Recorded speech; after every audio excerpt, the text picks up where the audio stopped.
pourquoi je voudrais parler un petit peu de cette transition vers un monde du cœur et je voudrais partager avec vous certains éléments de cet enseignement de notre fondateur. Pourquoi on peut parler du monde du cœur? L'important, c'est de comprendre d'abord Dieu, c'est-à-dire comprendre l'essence même de Dieu. Si on ne peut pas comprendre que Dieu est un Dieu du cœur et qu'on voit Dieu comme un Dieu de justice simplement ou un Dieu de loi, alors on a peur de Dieu. Et beaucoup de gens ont peur de Dieu parce qu'ils ont peur d'un Dieu qui est un Dieu qui punit, un Dieu qui juge, un Dieu qui fait du mal. Et c'est la réaction de beaucoup de gens contre Dieu et qui a motivé beaucoup d'athées. Parce que malheureusement, les chrétiens, enfin ceux qui croyaient en Dieu n'étaient pas toujours des exemples. Donc, quand on parle de l'image et du caractère de Dieu, il y a deux dualités fondamentales qu'on retrouve dans l'univers et qui sont qui viennent de Dieu lui-même, c'est-à-dire qui doivent venir de l'image et du caractère divin lui-même, c'est-à-dire cette dualité entre d'abord le masculin, le féminin, si vous voulez. On retrouve partout. Il y a l'homme et la femme, il y a le mâle et la femelle, il y a les étamines et les pistils dans les plantes, il y a le proton et les électrons dans la matière, etc. Donc cette complémentarité des paires, on la retrouve partout et cette complémentarité doit se trouver unie harmonieusement en Dieu. Et si j'en parle, c'est parce que je veux parler plus tard justement du cœur paternel et du cœur maternel de Dieu. Mais en même temps, il y a une autre dualité qui est encore plus profonde, qui est cette dualité entre le caractère intérieur et le caractère plus extérieur de l'énergie. C'est-à-dire que Dieu, c'est à la fois un Dieu qui a l'esprit, qui a l'intelligence, qui a l'émotion, etc. Et au plus profond de cela, qui a le cœur. Mais en même temps, il y a un aspect plus extérieur qui est l'énergie, puisque l'esprit, ce n'est pas simplement une théorie, c'est un souffle. On parle du souffle divin. L'esprit, il a une énergie, il agit, n'est-ce pas? Comme le souffle de Dieu, comme le vent de Dieu, parfois on parle. Donc, ce pouvoir de Dieu est centré sur quoi? Il est centré sur le cœur. Alors évidemment, chez l'être humain, il y a l'esprit et le corps, il y a l'instinct de l'animal et le corps de l'animal, l'instinct végétal et le corps de l'animal, pardon, de la plante, les lois de la matière, etc. Donc cette dualité existe à tous les niveaux, mais l'homme a quelque chose de particulier, c'est que il a le cœur qui lui permet de comprendre le cœur de Dieu. Et donc, quand nous parlons de Dieu, nous parlons d'un être, notre créateur, qui est à la fois donc un Dieu de créativité, qui a le pouvoir de créer, qui a le pouvoir de parler, qui a la parole, le logos c'est la parole, mais le plus profond dans l'essence même du caractère divin, c'est le cœur, c'est-à-dire l'amour, c'est-à-dire l'amour. L'essence de Dieu, c'est l'amour. La Bible dit Dieu est amour. Hein.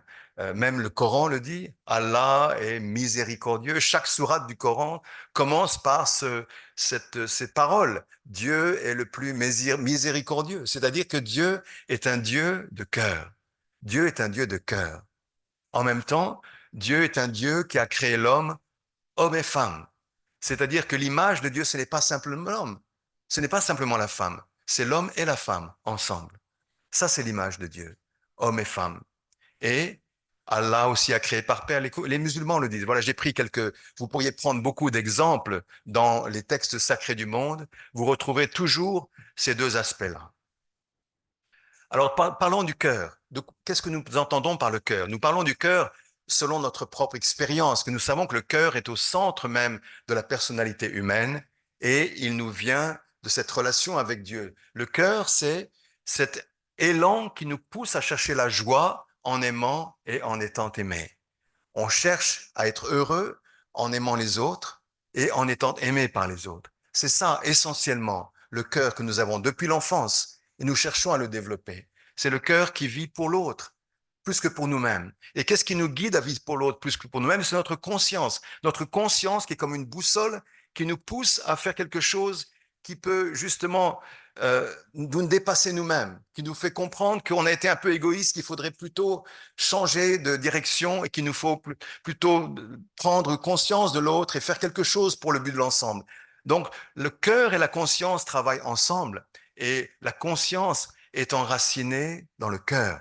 La conscience n'est pas enracinée dans la raison. La conscience est enracinée dans le cœur de l'être humain. Et ça, c'est très important. Et ça, c'est un point extrêmement important, c'est que si nous avons le cœur, comment est-ce que le cœur se développe? Où le cœur doit-il se développer? Le cœur n'est pas donné comme un don absolu. Le cœur est comme une graine qui a été semée en nous et qui doit se développer pour devenir comme une plante, comme un arbre de vie si vous voulez. Le cœur. Or, il se développe selon certains stades, selon certaines sphères. D'abord, nous commençons comme un enfant. Nous avons le cœur d'un enfant qui reçoit de ses parents, qui sourit à ses parents. C'est un cœur réceptif, mais qui ne vit que par l'amour de ses parents. Et peu à peu, nous apprenons avec des frères et sœurs qui viennent que c'est en partageant que nous développons notre cœur. Le cœur fraternel peu à peu se développe dans la famille et même à l'école. Et ainsi, nous apprenons à grandir verticalement avec un cœur vertical et un cœur horizontal. Et peu à peu, nous sommes attirés vers le sexe opposé et nous arrivons au point où nous comprenons que notre vie devrait être unie avec une personne complémentaire, une femme ou un homme qui va nous complémenter, avec lequel on va pouvoir donner plus qu'un frère ou une sœur. On est obligé de tout partager ensemble si on veut réussir. C'est-à-dire que ça demande plus d'investissement, plus de sacrifices, plus de responsabilité de vivre en couple. Et naturellement, quand on vit ensemble, on a des enfants et alors on expérimente un cœur qu'on n'a jamais expérimenté auparavant, qui est le cœur qui donne, qui donne, qui donne et qui oublie qu'il a donné, un cœur inconditionnel qui ne peut jamais changer parce que on n'oublie jamais ses enfants, même si nos enfants nous rejettent. L'enfant prodigue, on le connaît, la parabole du fils prodigue, eh bien, le père ne peut jamais abandonner ses enfants, ni la mère non plus, le père ou la mère. Donc, ce développement du cœur, c'est l'essence même du développement humain. Quand on parle d'Adam et Ève, eh bien, c'est le développement du cœur qui compte. C'est le développement du cœur qui compte chez Adam et Ève. À travers ils devaient grandir dans cette famille-là, arriver à créer une famille, arriver à avoir des enfants et recréer l'image de Dieu. Et c'est là, dans la famille, qu'on apprend à équilibrer le but de l'ensemble, le but individuel, qu'on apprend à équilibrer nos droits, nos libertés et nos responsabilités, en donnant plus d'importance à nos responsabilités. Et quand Adam et Ève ont été créés, selon la Bible, on reprend un peu la mythologie de la Bible, n'est-ce pas? Eh bien, dans le Jardin d'Éden, Dieu leur a donné 3 bénédictions qui sont un but dans la vie, qui sont un cadre pour ce développement du cœur. La première, c'est soyez féconds. Soyez féconds, ça veut dire porte les fruits, que ton esprit devienne fécond en donnant l'amour partout, c'est-à-dire atteins la maturité spirituelle par l'unité entre ton esprit et ton corps, tes pensées et tes actes. Et lorsque tu agis en unité, comme une maman qui agit pour son enfant, son cœur se développe. Le cœur ne se développe que lorsque le corps et l'esprit travaillent ensemble. Ce n'est pas de la théorie, c'est la théorie et la pratique. C'est comme ça que le cœur arrive à se développer, on arrive à la maturité spirituelle et on peut ainsi devenir à l'image de Dieu. Jésus-Christ, en tant qu'être humain qui était uni avec Dieu, avait le corps et l'esprit complètement unis. Et il faisait des choses extraordinaires et miraculeuses. Ensuite, sur cette base-là, nous devons aller plus loin et, avec notre partenaire, créer une famille et nous pouvons ensemble créer des enfants à l'image de Dieu. Pour la première fois, on peut donner au monde des enfants qui seront à l'image de Dieu. Et nous pourrons alors créer des nations, une famille qui va s'étendre pour devenir une nation, et puis finalement un monde qui sera comme une famille. On devrait vivre comme une famille.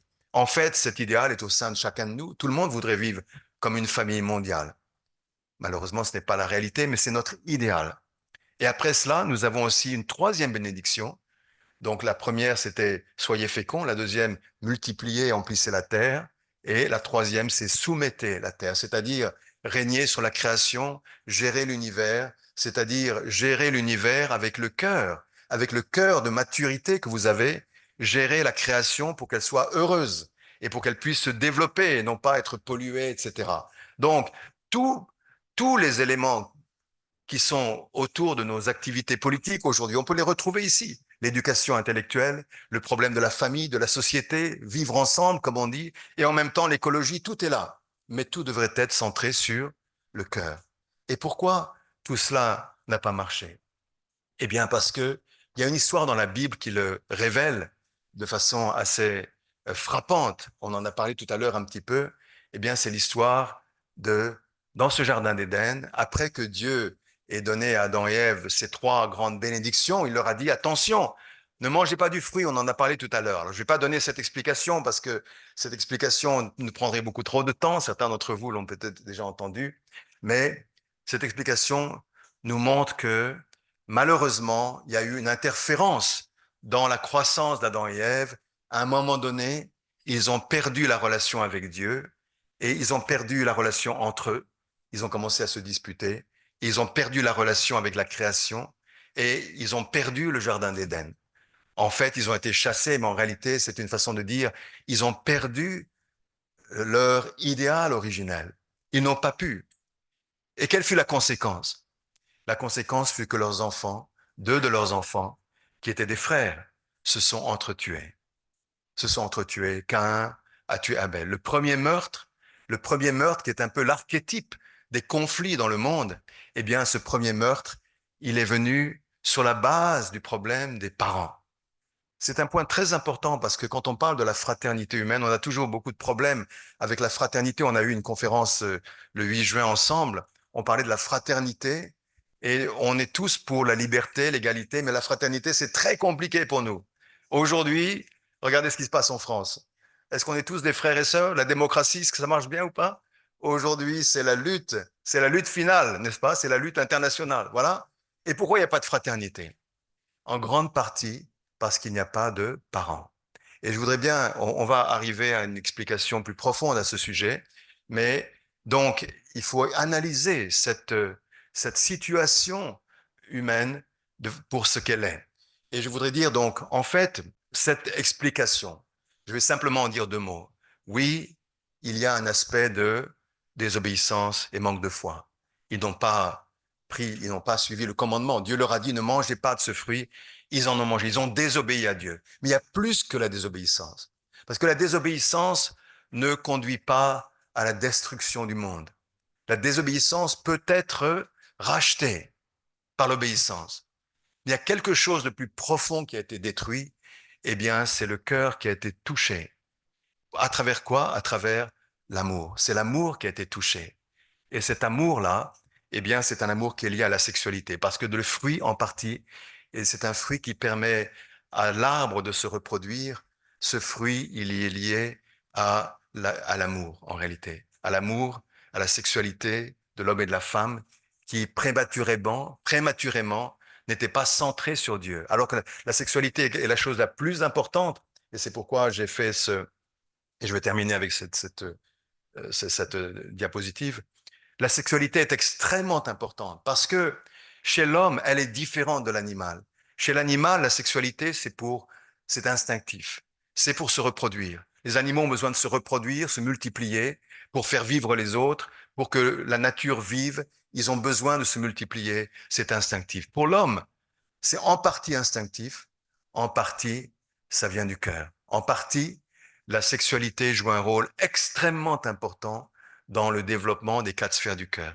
On ne peut pas devenir un couple, on ne peut pas développer le cœur conjugal sans la sexualité. On ne peut pas devenir un parent sans la sexualité. Or, ça veut dire que chez l'être humain, la sexualité, on en abuse, eh bien, c'est pas simple parce que l'amour est détruit, la vie peut être détruite, le lignage aussi peut être détruit et la conscience n'oublie jamais. La conscience n'oublie jamais.